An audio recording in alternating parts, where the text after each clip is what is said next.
Hello everyone, today we introduce medieval Finland. I think I've never made a medieval Finnish history video, so we will just lay out the essential and hopefully come back, as always, a bit more in depth with dedicated videos on the topic.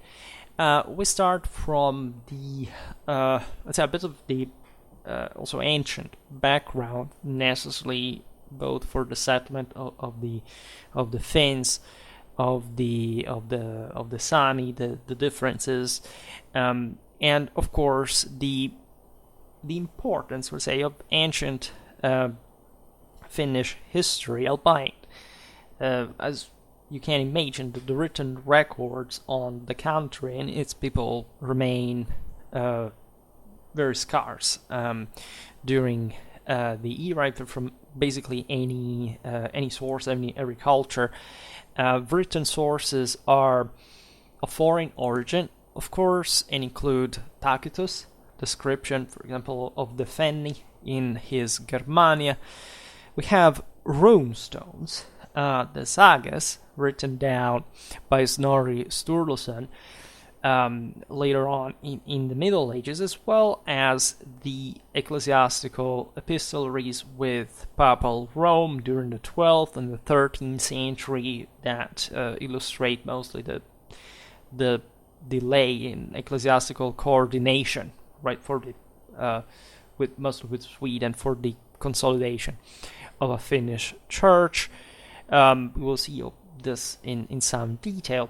Naturally, numerous other sources from the Roman period onwards contain brief mentions of ancient Finnish rulers, certain place names, right, that we can identify more or less. It's all very scanty, but of course we can appreciate in part what Finland was at the time.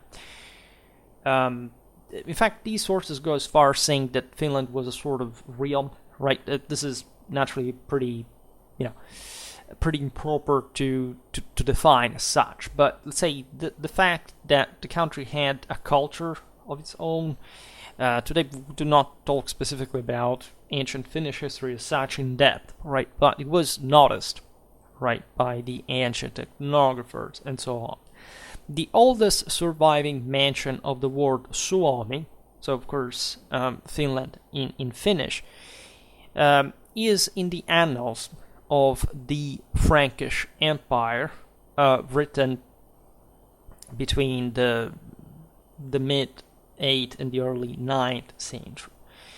In fact, at the year 811, the source mentions a character named Suomi in connection with a peace treaty.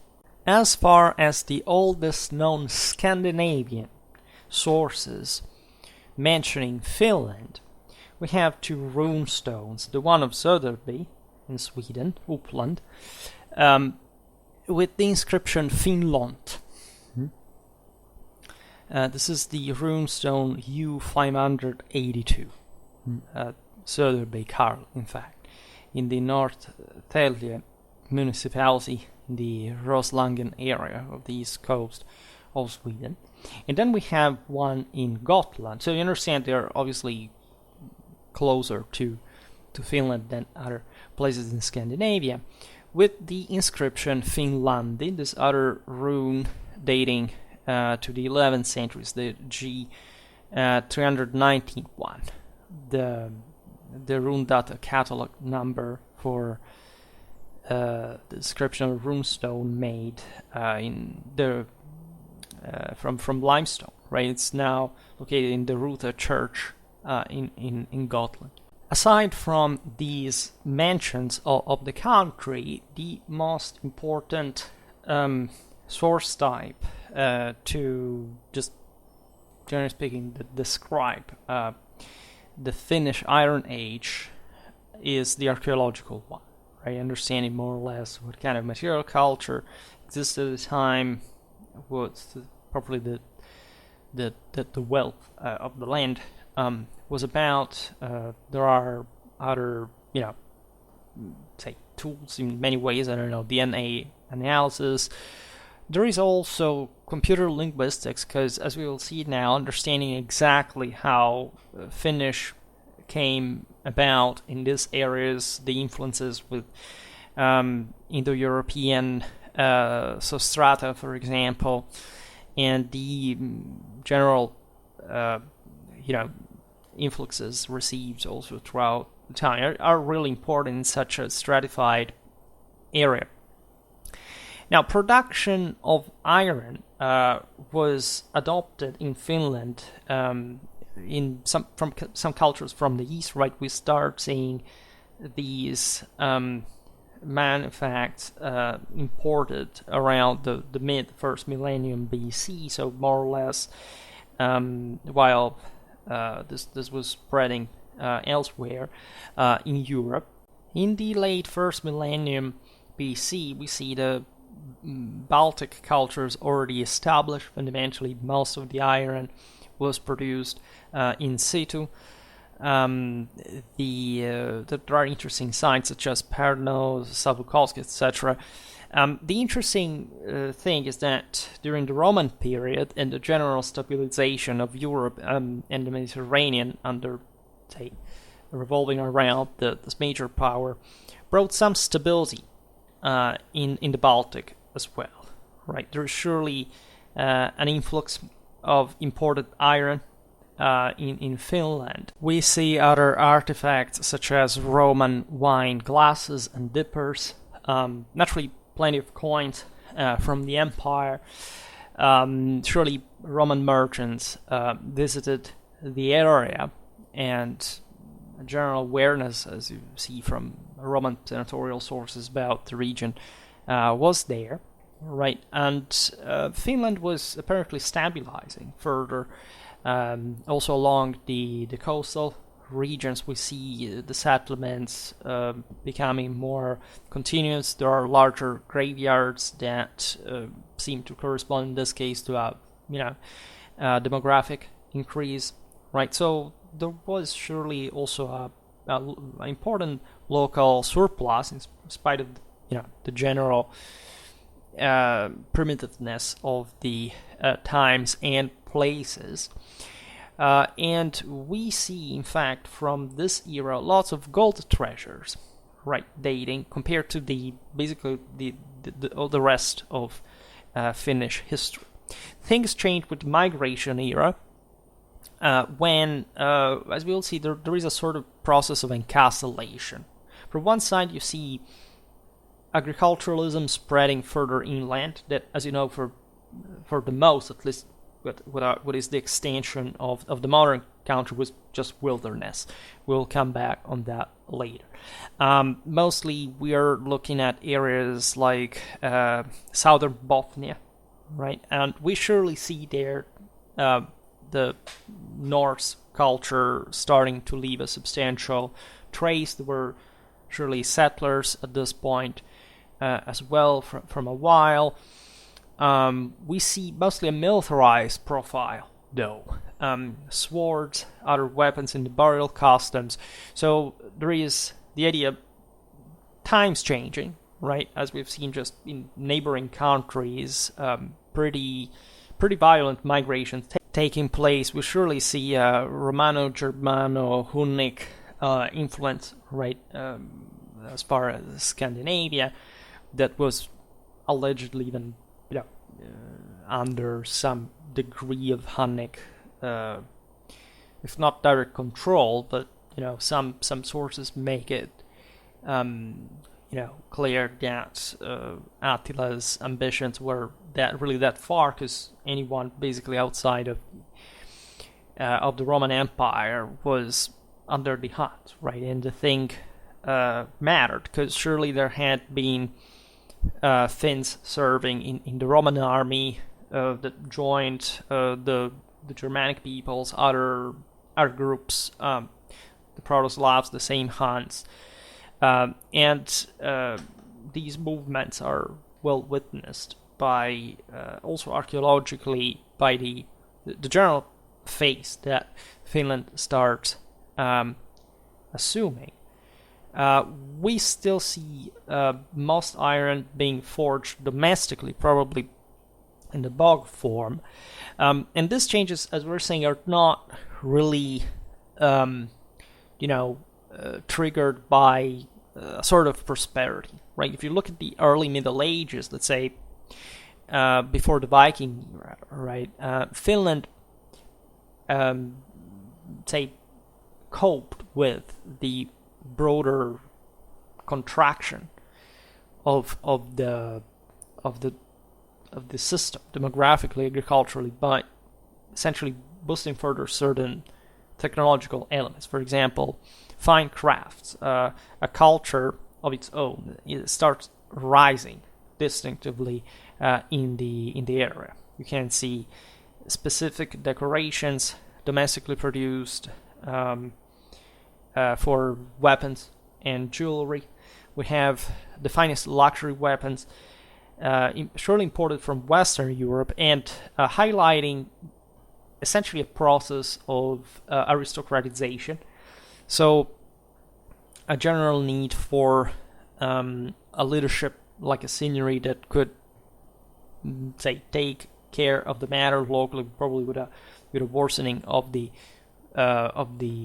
average freeman condition because of the generally destabilized area. Again, what essentially the Swedes would do later with the Crusade, Northern Crusade, and so on. Is it just a trend, given that the Germanic peoples had been expanding in different waves and essentially colonizing certain parts already? This is a hot topic in the sense that you see these maps on the internet, also on Wikimedia, the ones I use, because they're copyright free, or at least I can use them for the commercial with a commercial license.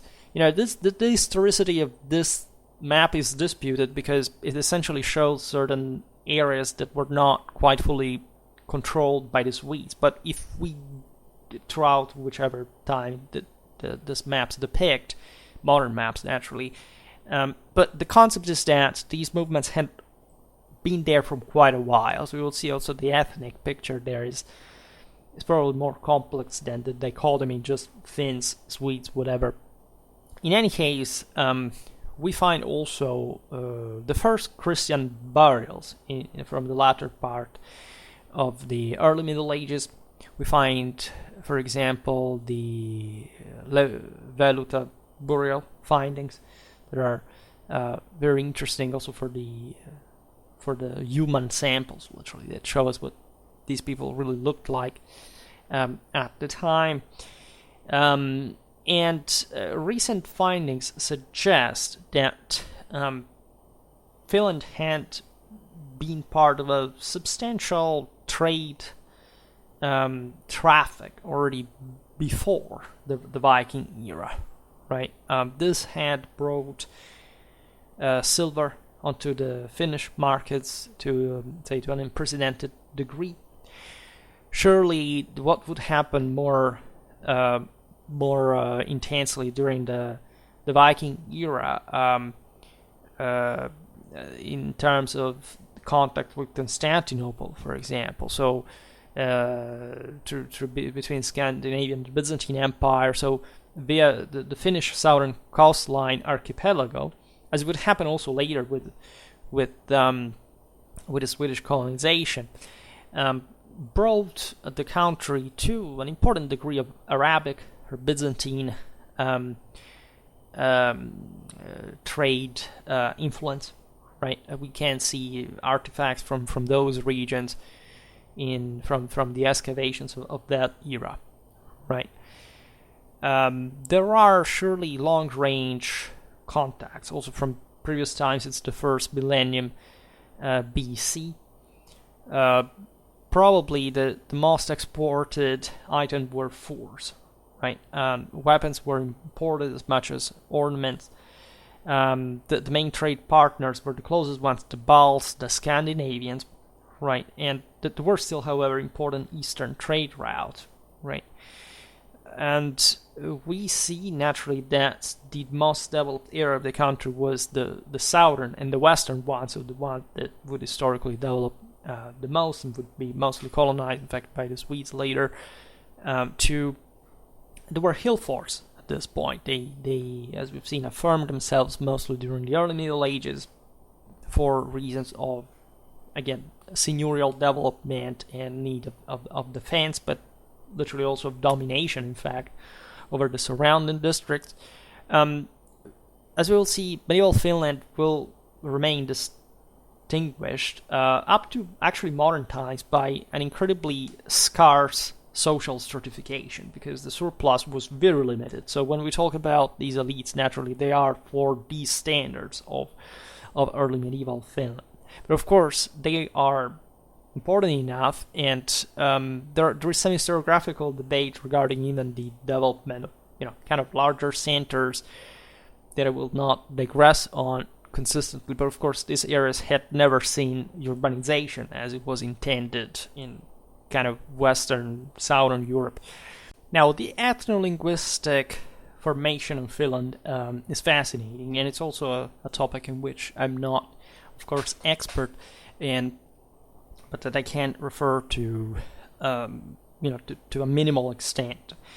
So there was an original belief that this is basically Finno-Ugric, the western branch of the Uralic languages being spoken in Finland already from like the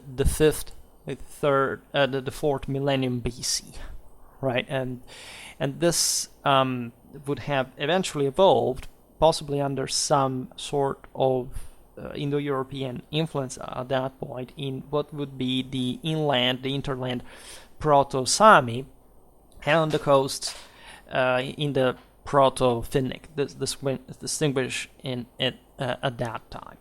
However, other theories have been proposed, such as the one essentially of the Finno-Ugric languages arriving in the Gulf of Finland in the late Bronze Age, so fairly late in time, and this has been proposed as a phenomenon possibly connected with the Seima-Turbino one that basically saw a very fast migration, / invasion, occupation that actually straddled across Eurasia right up to Siberia, Central Asia, Mongolia, and from the western, and in fact the same Fennoscandia, right?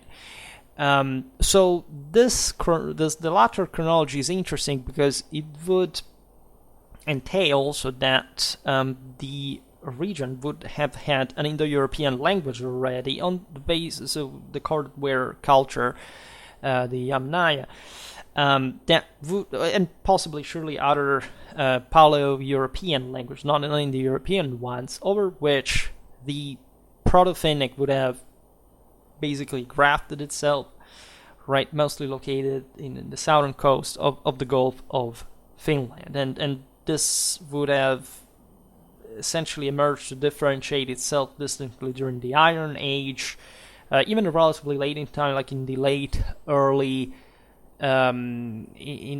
the late first millennium BC, right?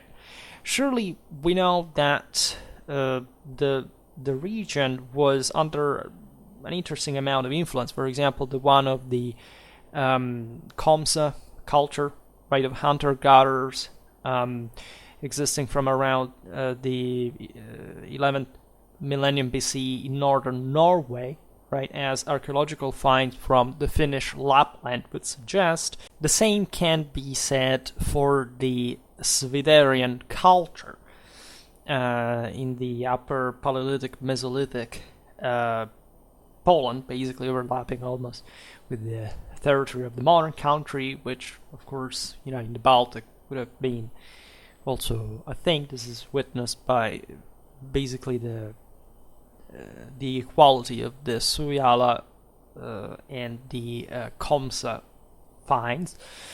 So southwestern Finland was, generally speaking, the most developed area, would remain historically till today, and it belonged in the first two millennia BC, naturally, to the Nordic Bronze Age as well. There was a lot of Indo-European influence, surely the one of Proto-Germanic of the time. There is a similarity between the finds of Kalanti in fact southwestern Finland and one in the province of Satakunta, which have been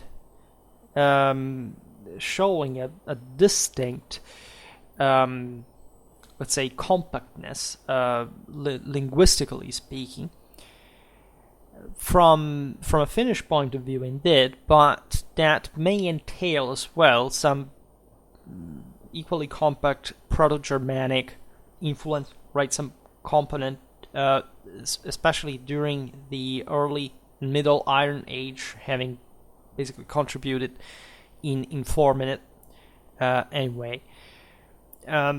Regarding the later Swedish colonization of for example, the Åland Islands, the Turku Archipelago, and Uusimaa in the southern mainland could have started sometime in the 12th century, reaching the peak in the 13th and 14th centuries before the contraction, and a great contraction of medieval civilization. Also when they were impacting the northern western, like Ostrobothnia region, right? So that's the moment in which at least the Swedish establishment, as far as toponyms in Finland, is properly, in fact, asserted, right? Together with substantial number of colonists. But again, this process was going on with Germanic elements being assimilated by the Finns from quite a long time, and it's probably an overlooked dynamic. Because the contact with Sweden especially was very, very old, as we've seen. The Finns knew the Vikings participating also to their commerce and plundering, and also, of course, suffering to a degree. We are sure that the Vikings settled in the Finnish mainland, right? There is some debate regarding the early colonization of the Åland Islands during the Viking era, but some scholars at least claim that the region was deserted during the 11th century, which still doesn't tell us about the before, and that actually could have just served as logistical bases of sort. Again, the volatility of Viking-era settlements, especially the ones connected properly to Viking activities, is notorious for much larger centers. So, say if we had the capacity of tracking literally whatever happened, there wouldn't be anything strange to see there, Swedish settlements, throughout this entire period. There is also debate regarding the extent of Christianization before the Swedish colonization, the Northern Crusade, and the also the papal organization of a Finnish church. Right. Some scholars say that basically by the time of the let's say of the Swedish conquest, so sometimes in the mid 12th centuries, we will see now, Finland would have been already largely Christian, right? And this naturally is plausible in the sense that, again, Christianity was spreading autonomously anyway, and the Finns didn't have different reasons much from the Swedes and other Scandinavians to Christianize, right? The point is to which extent and also in which political context, because again the Swedish so-called Swedish crusades in Finland still show us naturally a conflict, a tension that went beyond religion, and let's say it's not that the Scandinavians at the time were particularly, refined in a Christian sense. So you can imagine the Finns being even less by some degree. So whatever the reasons were, there were debatably connected with religion, but it doesn't mean that there wasn't even some proper sense of the fact that, at least given that Scandinavia was being Christianly and feudally organized, that Finland seemed a bit more of a land of conquest with a lesser degree of Christianization, surely of ecclesiastical development, and generally speaking also with a very superficial sense of what Christianity was, and with the coexistence of many other, say a substantial amount of previous creeds, right, and their own way, at least, to Christianity. In the early 13th century, the Bishop Thomas became the first known Bishop of Finland, which, however, would have not been the first necessarily. We know very few about him, just the fact that he resigned. Actually, he retired to Visby in Gotland. During this time, so we made videos about the Viking era, and in part also, especially about the, say, feudal Scandinavian. So we have seen how the Norse were shifting their motive from the most established powers in Scandinavia, their traditional raiding, plundering, whatever, towards the Baltic, as much as practically that, at least nominally from an historiographical point of view, the Viking era ended, but it was transformed somewhere else. The targets changed, and at this point, the manpower, the economic force rendered able this de facto Frankish powers at that point, because their Christianization, their feudal establishment was basically a Western thing, were enough to starting a thorough colonization of the Baltic. We will talk about this, right? The proper Baltic Crusades, made some videos about the Teutonic Order, about Lithuanian warfare.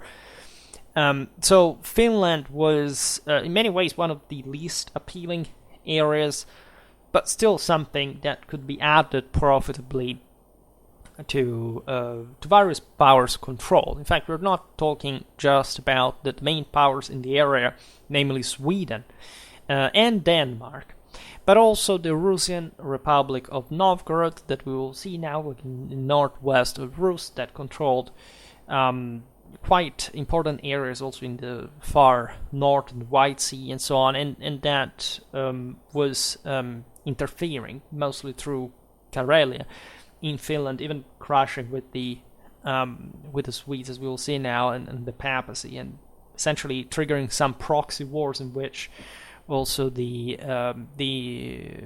Finnish interland population participated with raids, counter raids, and so on. The German Crusaders were also looking at this area. You know that this was the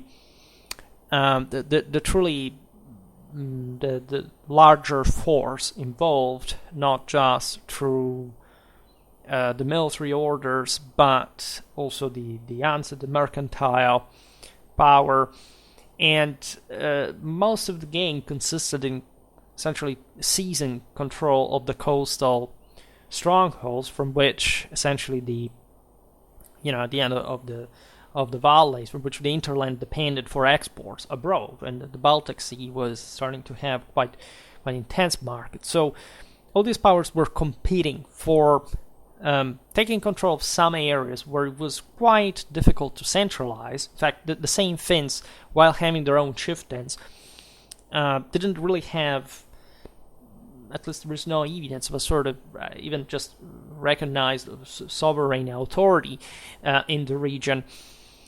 Thus being quite a difficult enterprise, but being rewarding, at least as far as this coastal control could produce an important amount of resources passing under your through your hands. At this point, the main cultural areas / peoples in Finland were three. In the south, in the most developed areas. Once were the Finns proper, living essentially in the areas, in fact, of Finland proper, the Varsinais Suomi and Satakunta. the Tavastians that, in fact, inhabit the province of Tavastia, known as Eme, speaking their own language, and the Karelians that would split one under the Swedes and the other under the Russians for essentially the inconclusiveness of the aforementioned struggles that, however, were quite important now to define the frontier that would go on also throughout all the modern age up to today. Think about the Finnish addition to NATO, anti-Russian function. And these groups were substantially autonomous from one another. The Russian chronicles indicate that there were several wars between the Republic of Novgorod and such Finnic tribes from the, at least as far as the records are concerned. Also the Rus began to write relatively late, from the 11th to the 12th century recorded to the early 13th, but they would go on throughout all the rest of the Middle Ages with less intensity. These wars were vicious because the ground, first of all, again, is terrifying. In many ways, you can't retaliate, you can raid, you can massacre, you can deport, whatever. But again, these peoples are habituated just to hide into the forest, entrenching themselves, carrying out a vicious guerrilla, and they are also capable of counter-striking, as a matter of fact, in the same Russian territory, which they do at some point with success. The Russians were stronger, more politically compact, because from the Novgorodan power, so they would have, generally speaking, the upper hand. But as far as making much headway in the land, right, it was very complicated, especially since the Swedes began and the papacy began to support the Finnish struggle and actually carrying it out also themselves there, right? It was mostly a matter of who would seize control of these peoples, right, rather than else. It was the Swedish regent, Birger Jarl of the House of Bjelbo, to allegedly establish some degree of formality, the Swedish rule in Finland. This would have occurred through the so-called Second Swedish Crusade, just for the first one. This is dated, there is no certainty, but generally speaking, to 1249. Also the first one, that is also the most famous, actually, this kind of raid, crusade, invasion that is considered even in part to be legendary, non-historical, and perhaps with too much of a pessimism, not maybe for that expedition itself, but just for what would normally happen in these areas, even if it's not really documented, would gradually set the Swedish foot in the land for good.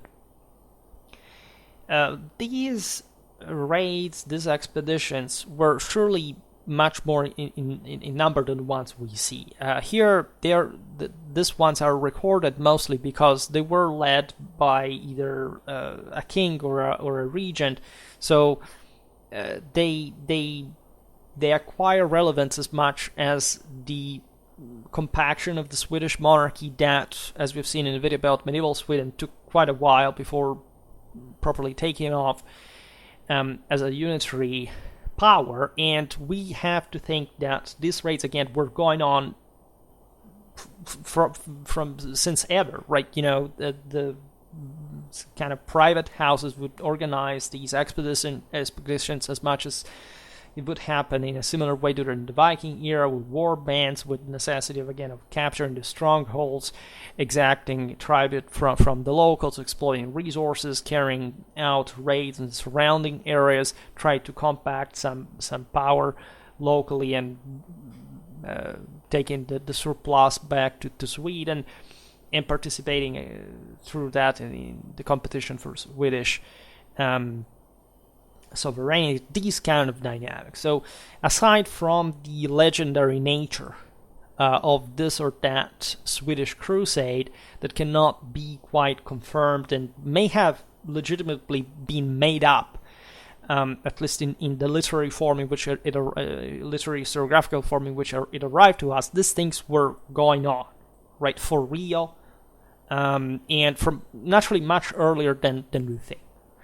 The most important thing about these, though, is that they were, again, coordinated by a monarchy and by a parallel church with some important degree of international cooperation, papal blessing, supervision, etc. The Second Swedish Crusade, that is described only, by the way, as by the Eric Chronicle, that is also the oldest surviving Swedish chronicle in the first place, and written by an anonymous in the first half of the 14th century. This is a bit the historiographical picture we do not have, like most of you, especially Western Europe, is at this point overbearingly documented. About these regions we have a very few, but what we know from this chronicle, that generally speaking is reliable, at least again what it says is plausible, is that the crusade was an expedition de facto against the Tabastians, and thus an attempt to consolidate a Swedish overlordship over this toward the east, following the Gulf of Finland, and consolidating Swedish rule along the coasts, right?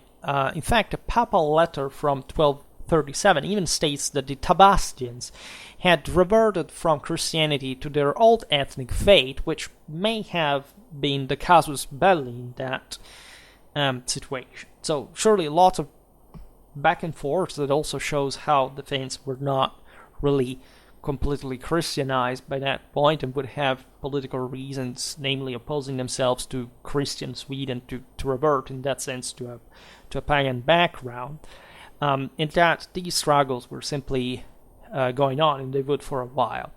In the meanwhile, the Republic of Novgorod gained the control of Karelia, 1278. So the region inhabited by these Eastern Finnish dialects, let's say. During the Third Swedish Crusade in 1293, Sweden gained the control, however, of Western Karelia.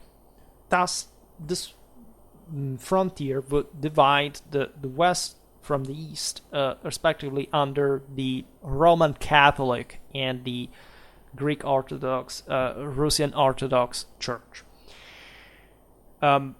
This is important ethnically because albeit the Karelians were probably not less homogeneous than the Tabastians and the proper Finns, today are, while considered closely related to the Finns, considered, at least generally, as a separate people.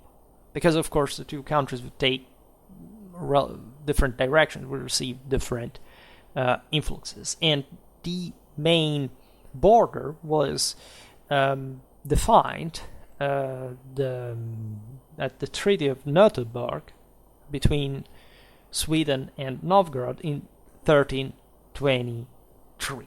Right? This was signed at Orszak. Right, it was actually the first settlement between Sweden and Novgorod Republic regulating these borders in Finland. But they were basically harassing one another constantly through proxies, guerrilla warfare, and so on. So by the 13th century, we see that Finland is the most developed areas in the south and the west are properly brought within European civilization as such. The Dominican order established itself in the country by the mid-13th century, and they would acquire great prestige there. As a consequence, local Finns are witnessed since the early 14th century participating to the French theological studium of the Sorbonne, because you know that basically the Mendicant orders would send part of their members to be schooled in the top theological, in fact, university in Europe, from which people from all over the continent would at least the Roman Catholic part would flock, like to create a common European, to consolidate at least further a common European identity. The most important settlements at this point were mostly emerging from the aforementioned hill forts, right? So the most important ones were the Turku castle in Finland proper, the Emme one in Tavastia, and the Viborg one in Karelia. So these were the main centers, at least the main strongholds that were also the most strategically relevant centers. There were other settlements, right? We can't speak properly of cities in the bigger sense, but there were relevant agglomerations. Viipuri, for example, Naantali, Rauma, Ulvila, and Porvoo.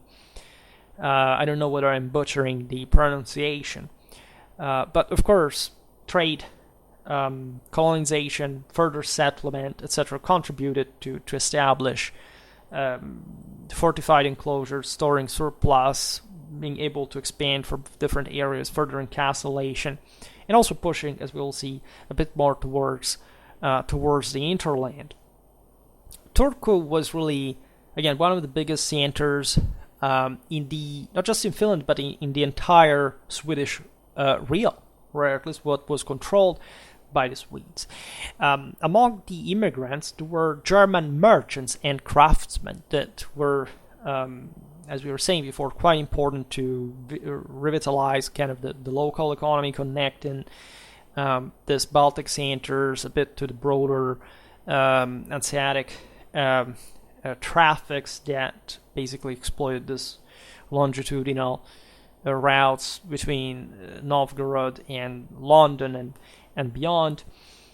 Mostly grain exports. This kind of raw stuff, furs, timber, wax, the same amber road had been going on from millennia, and slaves, because actually this is a bit of a far west or far east situation, if you prefer.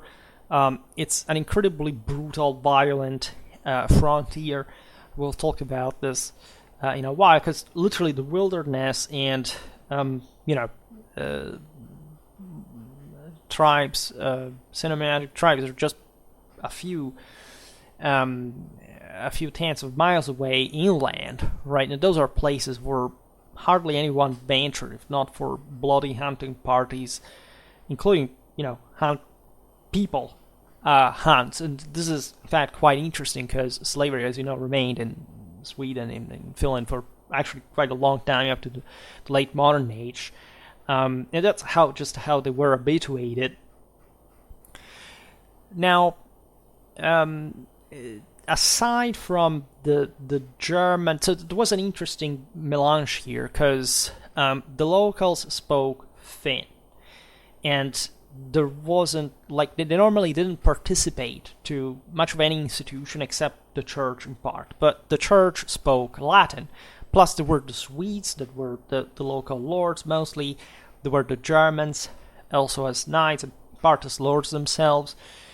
Plus there were these other, there were the Sami inland, there were the Russians, and other peoples in the south. So it's a very complex picture, and as it's been rightfully pointed out historically, etc., aside from our inclination to think in Blut und Boden kind of terms, like the actual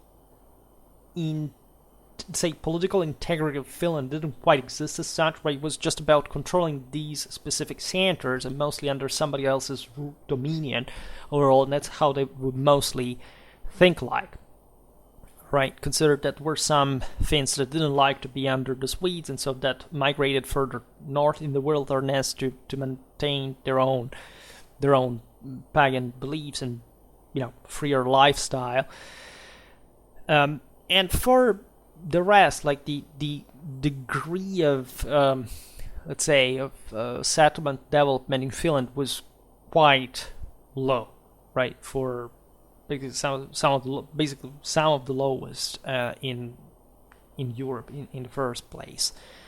So the long coastal zone of southern Finland and of the Gulf of Bothnia had sparse farming settlements. They mostly were organized communitarially speaking in parishes and castellanies. So, of course, as always, it would be a lay and ecclesiastical authority, mostly lording over the locals that were mostly freemen.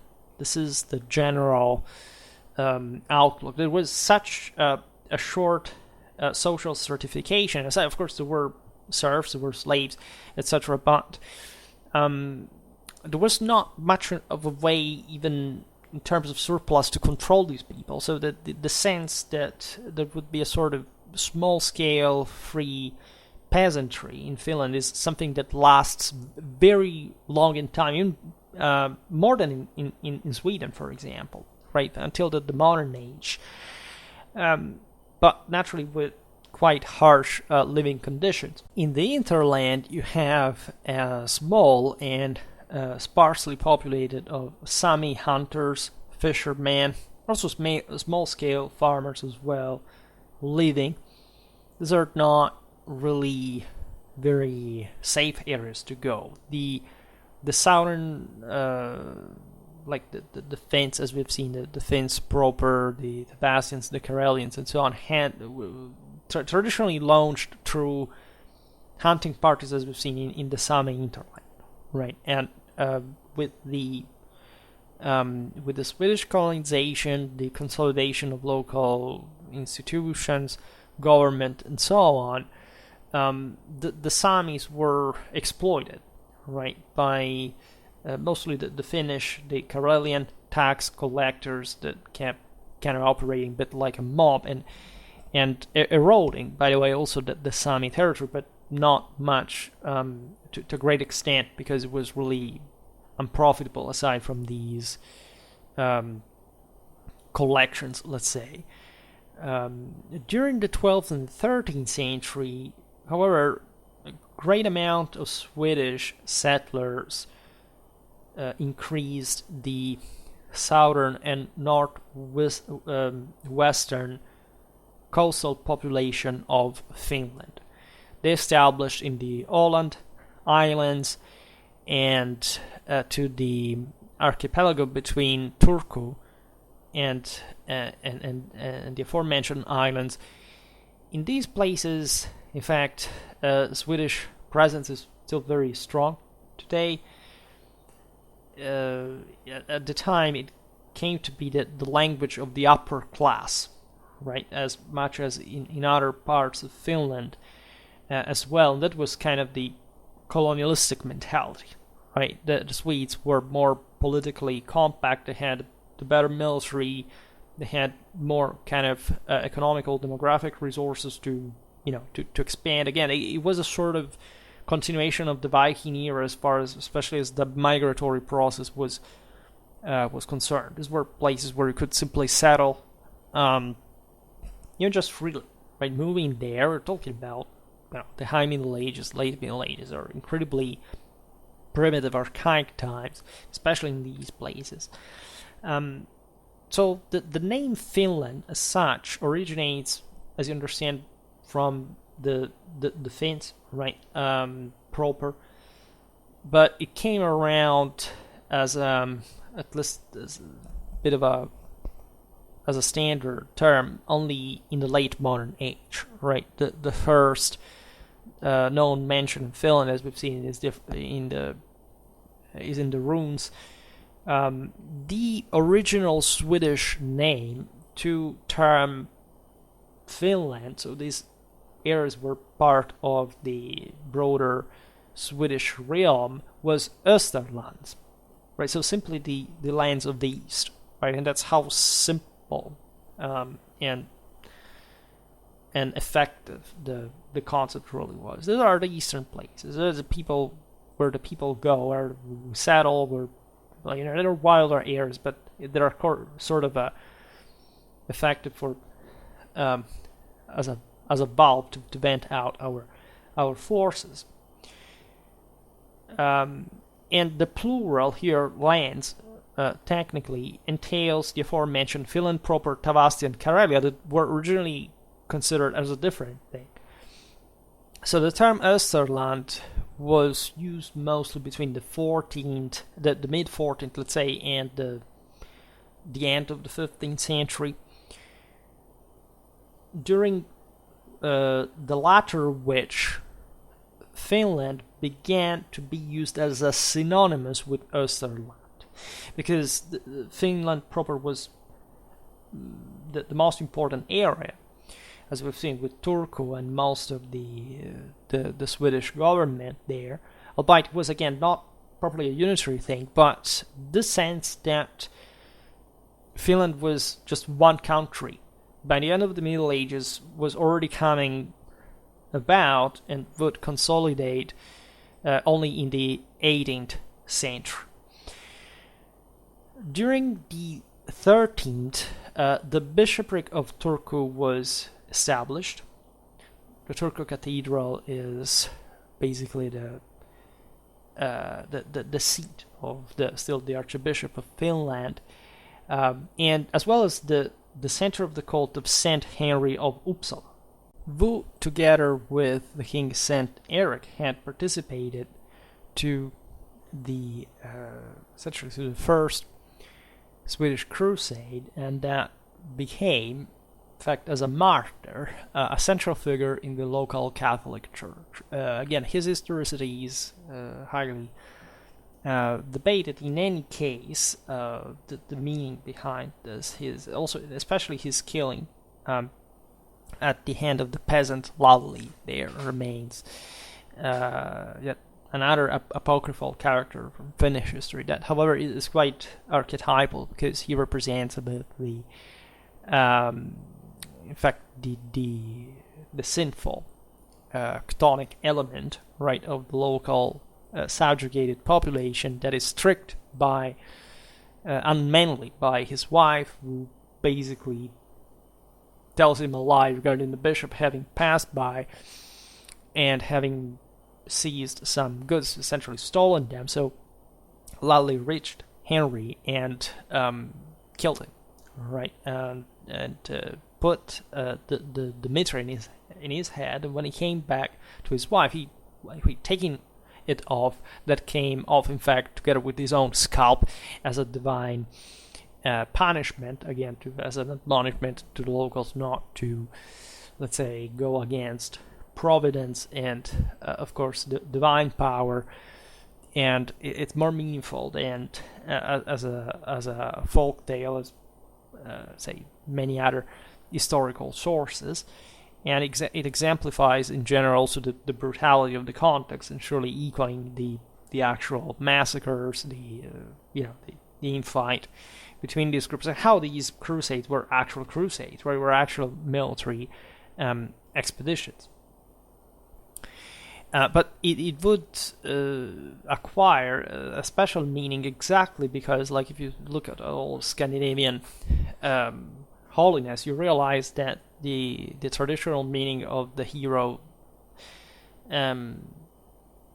transfiguring in holy combat and thus becoming a saint because of his military nature was out there from the Norse tribesmen, and it was essentially the core around which Catholic civilization grafted itself in the land, right? And the same Scandinavians were asking properly for recognizing these early monarchs in their history for, in fact, what they believed was legitimately their own sanctity, according to the universal creed that Christianity was patronizing at this point. So men of faith that were necessarily men of war. Just actually yesterday I published that video about the Vikings, the Varangians. I said that the Truberti, that the war bands whose participants participated with the oath of allegiance to the retinue of those who were believed to be media with God, right? It's here the same identical way, and here it's with Henry and Eric, it's even more institutionalized as also the, respectively, the king and the I don't remember which one I said before or after, but Eric the king and Henry the bishop, right? And they would become, in fact, like especially for the local church, the main, the main core of the country's evangelic tradition. In fact, the power of the Turco archbishop in Finland was great, right? He was often the most powerful man in the land. His authority derived also from his extensive holdings belonging to the local church, hierarchically organized from there.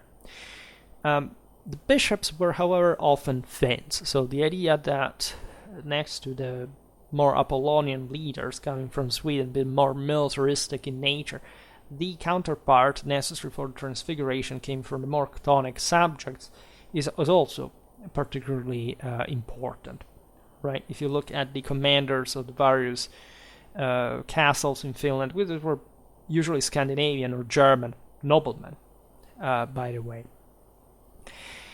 In 1362, representatives from Finland were called to participate in the elections of the King of Sweden for the first time, highlighting the compaction was occurring at the end of the late Middle Ages of the broader Finnish establishment. Again, are still relatively sparse one, but as we will see now, especially in the last centuries of the Middle Ages, quite important as far as properly the monarchic authority, one of the regions in Sweden was concerned.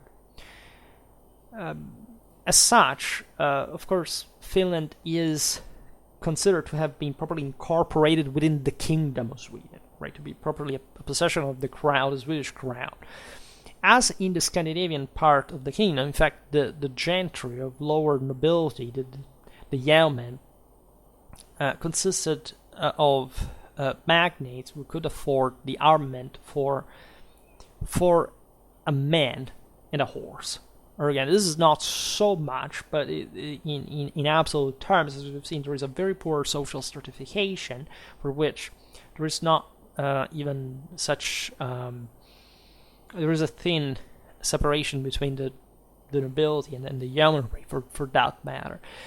But these, aside from being concentrated in the southern part of Finland, that was thus part of the most important seat of the Swedish dominion in the land, and that as such, from the Ordinance of Alsno in 1279, issued by Magnus III of Sweden, had been exempted of taxation, right, from as far as all those small secular lords, the frelse, right, were, so that the people who were capable of serving also on horseback were concerned, right? So this influenced naturally the social development in St. Finland, because it's as if these people had been given kind of just a green light to augment their own power, for essentially co-opting them and extending their own personal signatory to the point that through them the Swedish rulers could control larger amounts of the land. And as we've seen, was a quite complicated thing to do, especially because of the growing pressure of the Rusians in the east. The fortress of Viborg acquired great importance at the border of Finland. As we've seen, Sweden and Novgorod signed this first treaty at of Nöteborg in 1323, but it was just the first of a series because peace wouldn't last long at all. Right, there were important difficulties starting with the mid 14th century in the Swedish realm. In 1348, for example, the king Magnus IV Eriksson staged a failed crusade against, say, the Orthodox heretics, managing, however, just mostly to alienate support in the land. The heretics were considered properly the Orthodox, right, in the eastern border. This was essentially a way to boost sort of, again, spiritual sense to expand further east, but 1348, as you know, in European history was not particularly light year, and albeit Scandinavia was hit by the Black Death slightly later, still all these places suffered consistently, and so the capacity to affirm like a stronger power in the frontier was waning, right? And this would say hamper at least the possibility of a Swedish consolidation further. The same Viborg making some further advance, because generally speaking, the Swedish area of influence was mostly the east, right? As we will see it now, especially during the Kalmarunionen, that was the problem. The Danes wanted to essentially orientate Sweden towards the south, but that's essentially the region with whom the Swedes made more money trade. So what you see, of course, in the late Middle Ages is a sort of populistic kind of entrenchment into some kind of more say narrower basis. Arguably, also the Danish were, as the greater power, they're doing the best thing, right? But at least to a Swedish scale, that meant still to be under them, and basically concentrating efforts and paying for an objective that was not their traditional one. But as we've seen, just as far as the people were concerned, this say continued, right, military activity was very, very impacting. The main object of content between the Swedish and the Novgorodans was the northern coast of the Gulf of Bothnia and the wilderness regions of Savo in the east of Finland, bordering Tavastia, Ostrobothnia, and Karelia. Novgorod considered these areas as essentially as hunting and fishing grounds of at least the Karelians that were under its control, right? And what was happening, however, is that the Westerners had surely more demographic and economical capacity. So what was happening is that Catholic Swedish Finnish settlers were gradually infiltrating those lands and therefore affirming themselves as a hostile presence, and this brought to open warfare further again between Sweden and Novgorod. These clashes had always been going on, just they intensified over time. There had been significant clashes already since the 12th century. As we were seeing before, there had been the Battle of the Neva, etc. This would go on throughout all the late Middle Ages. In the 80s of the 14th century, a civil war in Sweden practically brought unrest to Finland as well, right?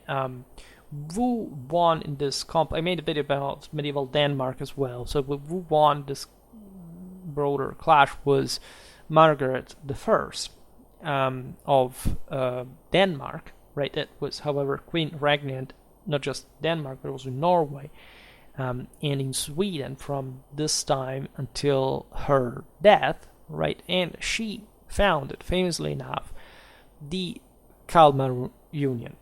So bringing essentially the three Scandinavian kingdoms of Sweden, Denmark, and Norway, at least under her personal rule.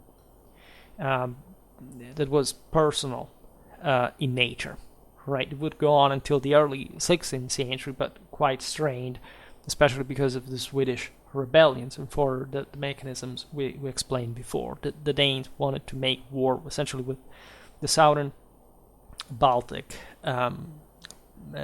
powers, mostly with the Germans that were the main purchaser of the Swedish iron from in fact the mines of the Scandinavian hinterland.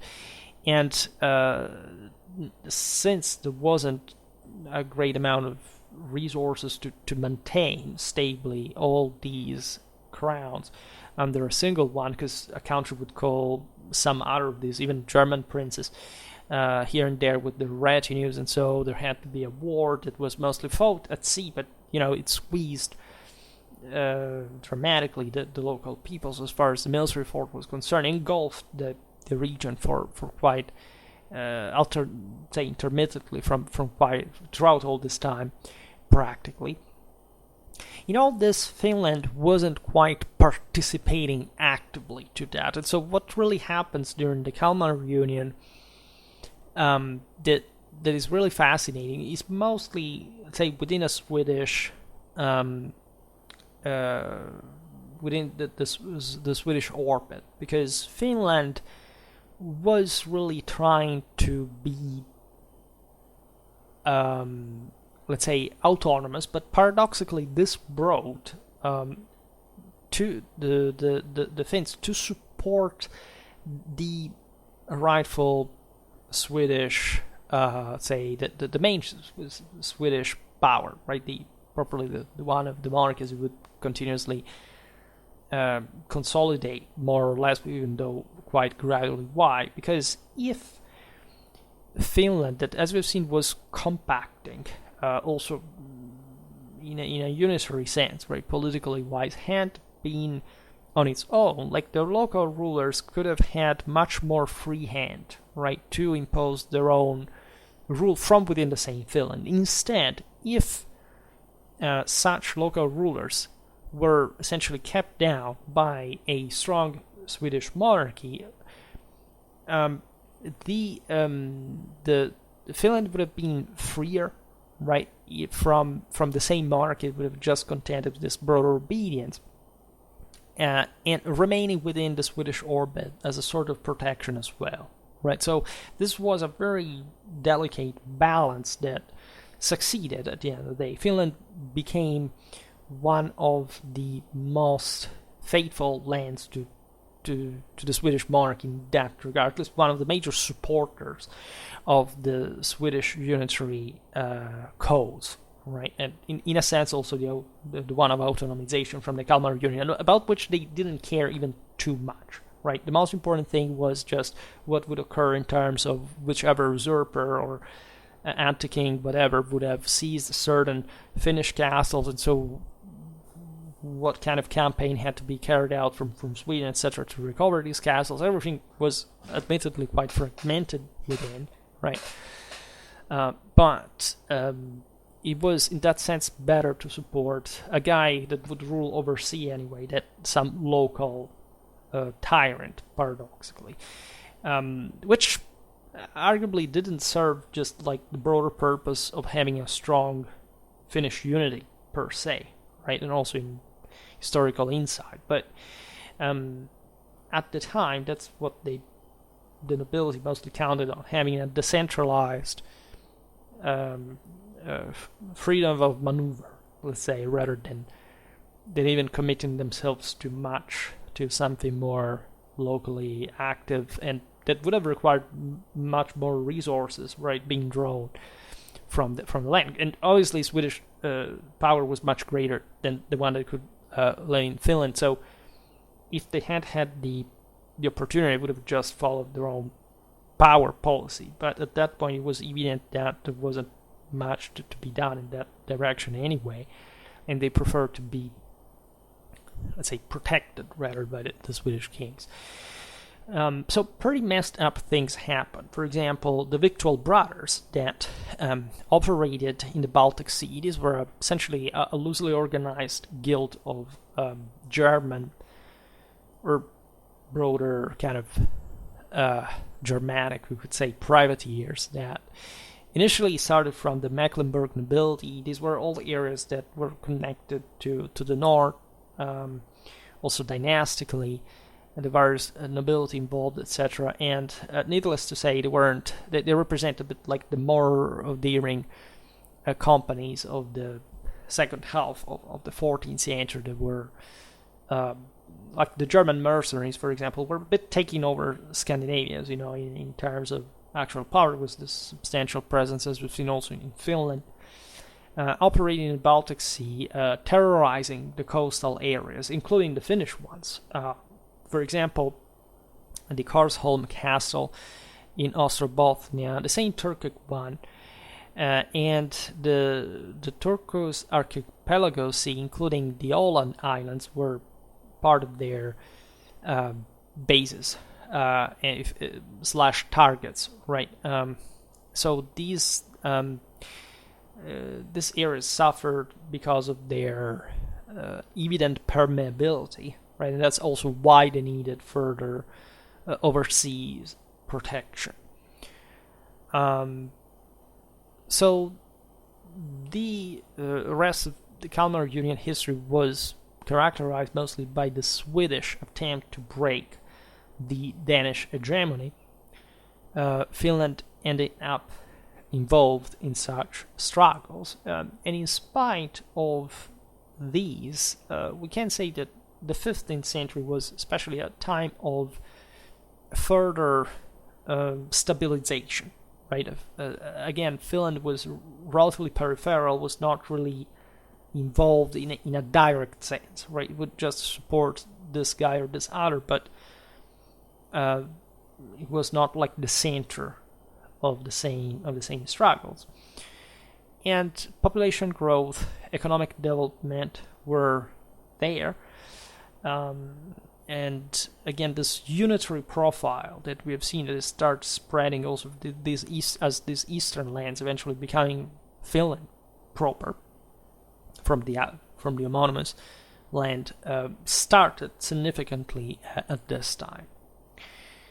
The end of the 15th century was marked by a renewed threat from the Russian side, as the Muscovite principality took over Novgorod, famously enough. And even though they couldn't quite expand more than much in the area, there was a war between Sweden and Russia, fought between 1495 and 1497. Nothing really changed territorially wise, but there was the important siege of the town of Viborg that successfully withstood the Russian siege, and there is this picturesque kind of miracle that would have allegedly occurred, because the Swedes basically managed to attract the Russians towards a section of the forces that they blew up, and so this brought to sort of stunning and amazement of the Muscovites that essentially backed down. The Bank, as it's called, it's also one of the earliest recorded instances of the use of explosive mines in European siege warfare. Right, the story. There are lots of legends saying that since this action took place on St. Andrew's Day, the superstitious Russians identified in a vision of St. Andrew's Saltire allegedly appearing in that incident, the legend of the Golden Cross in the heavens, which is basically the same that had occurred at the time of St. Eric, right, in the aforementioned apocryphal Finnish crusade, on the basis of which the national flag of Sweden still consists, right, with the yellow or gold Nordic cross on a field of light sky blue, right? So there is a sort of national pride attached to this, and there was also well, there were other various propagandas intervening, also the Danish one in that instance. But this is, let's say, at least a picture that we can draw about medieval Finland. Of course, there is much more to say about that. I hope to make much more in-depth content on medieval Finnish history, because it does deserve, right? There are quite interesting political mechanisms, for example, from the time of Sten Sture, and also some unrests that actually broke out at that point, because during the late Middle Ages, as you know, there were important popular revolts, some peasant revolts mostly, that the northern you go and the later they happen, right? And that have to do with essentially the later development of Northern Europe, in as much and considering the longer time it had taken to create a strong hierarchy and elite that, as we've seen, especially in Finland, was very scarce. So the later such revolts really occurred. They mostly were triggered by the general late medieval crisis of the mid-14th century that manifested up to the mid-16th, right before everything was brought down by the ancien regime and remaining there for, in some cases, for good, until very, very late in time. The incident occurring in the very late 15th century, part of the early 16th in Finland, and seemingly not being connected with much else but probably local social struggles, right? There wasn't, again, much of an actual influence from the struggle happening just even relatively near with the Kalmar Union and all the political issues of all these kingdoms, but rather with the fact that the local gentry, the local nobility, had been consolidating, again, without much of a control from Sweden, actual great power, and the peasantry began to feel cut out and kind of oppressed, and without much of a chance but to take up arms. Needless to say, they were crushed, but at the same time, again, Finland remained relatively,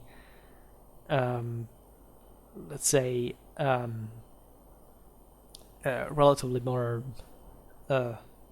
libertarian, but by a degree, but by the sheer impossibility of further centralized with an adequate surplus, right? Much of this revolt really had been triggered by, for example, the abuses of the German mercenaries, the generalized violence among the nobility, the sense that this was still felt like a land of conquest, and that the Finns were sort of second-class people compared to the Swedes and the Germans, and so there was this atrocious, brutal, violent discrimination that was completely normal at the time, and basically dictated who was the ruler, who was the subject, and without much of a meeting ground to determine any change, if not warfare as such, right? But we'll see these things all in detail in other videos. Hopefully, for today, I stop it here. I just hope that you enjoyed this video. If you did, please share it. Otherwise, leave a like or subscribe to my channel if you're interested in my upcoming content. As always, I thank you heartily for listening to me. I wish you a nice time and see you next time. Bye.